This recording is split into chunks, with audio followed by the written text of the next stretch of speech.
साधारण 1986 सालची गोष्ट आहे. तेव्हा भारतीय शिक्षण व्यवस्थेबद्दल एक प्रश्न विचारला गेला होता, जो आजही आपल्याला विचार करायला लावतो. प्राध्यापक सुभाष जगताप यांनी तेव्हा काही अशा समस्या मांडल्या होत्या, ज्या आजही तितक्याच खऱ्या वाटतात. चला तर, त्यांच्या नजरेतून पाहूया की आपली शिक्षण व्यवस्था कुठे चुकली आणि आजही चुकत आहे का. हा आहे तो मूळ प्रश्न. आपली शिक्षण व्यवस्था खरोखरच प्रोडक्टिव्ह म्हणजेच उत्पादक आहे का? म्हणजे आपण जो काही वेळ, पैसा आणि कष्ट शिक्षणात लावतोय, त्यातून देशाला पुढे नेणारे सक्षम नागरिक तयार होत आहेत का? हा प्रश्न 1986 मध्ये जितका महत्त्वाचा होता, तितकाच किंबहुना त्याहून जास्त आजही महत्त्वाचा आहे. प्राध्यापक जगताप यांनी ह्या एकाच वाक्यात त्यावेळच्या शिक्षणाचं अगदी अचूक चित्र उभं केलं होतं. विद्यार्थी फक्त पुस्तकं वाहून नेत होते आणि शिक्षक फक्त माहिती. पण ज्ञान कुठं होतं? खरं शिक्षण, जे आपल्याला विचार करायला शिकवतं, ते कुठेतरी हरवत चाललं होतं. तर मग या विश्लेषणातला सगळ्यात महत्त्वाचा शब्द आधी समजून घेऊया: उत्पादकता. याचा अर्थ फक्त परीक्षेत चांगले मार्क मिळवणं नाहीये, तर आपण जे काही शिकतोय त्याचा उपयोग देशाच्या प्रगतीसाठी किती होतोय हे पाहणं आहे. अगदी सोप्या भाषेत सांगायचं झालं तर उत्पादकता म्हणजे कमीत कमी साधनांचा वापर करून जास्तीत जास्त आणि सर्वोत्तम परिणाम मिळवणं. ही फक्त एक पद्धत नाही, तर ही एक विचारसरणी आहे, सतत चांगलं काम करण्याची आणि प्रत्येक गोष्टीचा पुरेपूर वापर करण्याची. आता उत्पादकतेचा फरक किती मोठा असू शकतो हे दाखवण्यासाठी जपानचं हे उदाहरण एकदम परफेक्ट आहे. बघा, तिथे बनलेलं एक घड्याळ भारतातल्या घड्याळापेक्षा जवळपास 10 पट स्वस्त होतं. का? कारण कमी संसाधनांमध्ये जास्त आणि उत्तम दर्जाचं उत्पादन करण्याची त्यांची क्षमता. हीच ती उत्पादकता जी अर्थव्यवस्थेला कलाटणी देऊ शकते. हा फरक अगदी पोहायला शिकण्यासारखा आहे, नाही का?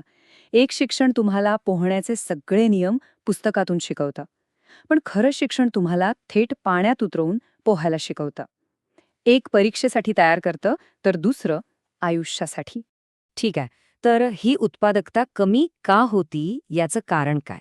आता आपण त्या कारणांचा शोध घेऊया, जी लेखकानं त्यांच्या 22 मुद्द्यांच्या निदानातून मांडली होती.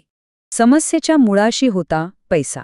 विचार करा, राष्ट्रीय उत्पन्नाच्या फक्त 4% खर्च शिक्षणावर होत होता.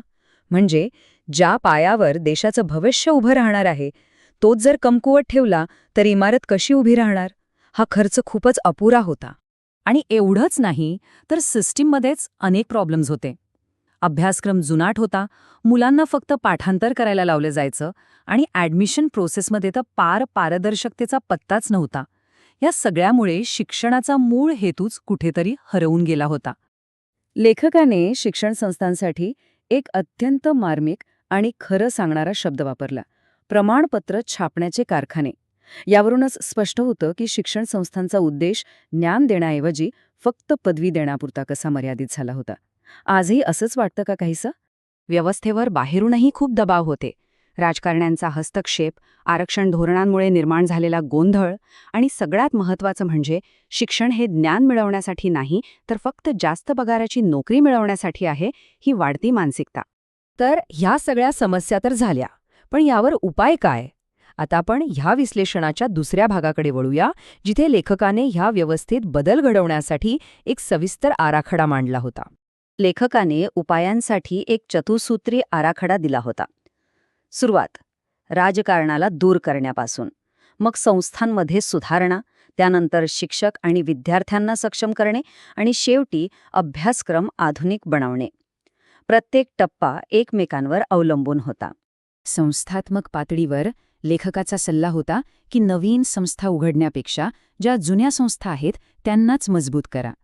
सोबतच एक स्वतंत्र शिक्षण आयोग नेमा आणि खाजगी संस्थांच्या कारभारात पारदर्शकता आणण्यासाठी मॅनेजमेंट ऑडिट म्हणजे त्यांच्या कामकाजाची तपासणी कंपल्सरी करण्याची शिफारस केली. सुधारणेच्या केंद्रस्थानी माणूस हवा, म्हणजे शिक्षकांना योग्य पगार आणि सन्मान मिळावा आणि विद्यार्थ्यांना त्यांच्या आवडीचं आणि क्षमतेनुसार शिकण्याचं स्वातंत्र्य मिळावं. तरच खऱ्या अर्थाने काहीतरी बदल घडेल. सिस्टमला काळासोबत चालण्यासाठी काही दूरगामी उपाय सुचवले होते. अभ्यासक्रम सतत अपडेट करत राहणं, शिक्षणात पुस्तकी ध्यानासोबतच प्रत्यक्ष कामाचा अनुभव म्हणजे कायानुभव जोडणं आणि मुलींच्या शिक्षणाला प्रोत्साहन देण्यासाठी विशेष तरतुदी करणं. हा एक खूपच धाडसी विचार होता. कल्पना करा, दर 3 वर्षांनी तुमची पदवी पुन्हा तपासावी लागेल. याचा उद्देश लोकांना घाबरवणं नव्हता, तर हे पक्क करणं होतं की आपलं ज्ञान सतत अपडेट राहील आणि पदवी ही केवळ एकदाच मिळवलेली गोष्ट बनून राहणार नाही. चला तर मग या विश्लेषणाच्या शेवटच्या टप्प्याकडे येऊया. हे सर्व विश्लेषण आहे 1986 सालचं. आज आपण 21व्या शतकात आहोत. या जुन्या विश्लेषणाचा आज काय अर्थ आहे? एक गोष्ट लक्षात घ्यायला हवी की हे विश्लेषण जवळपास 40 वर्षांपूर्वीचं आहे. तेव्हापासून जग पूर्णपणे बदललंय.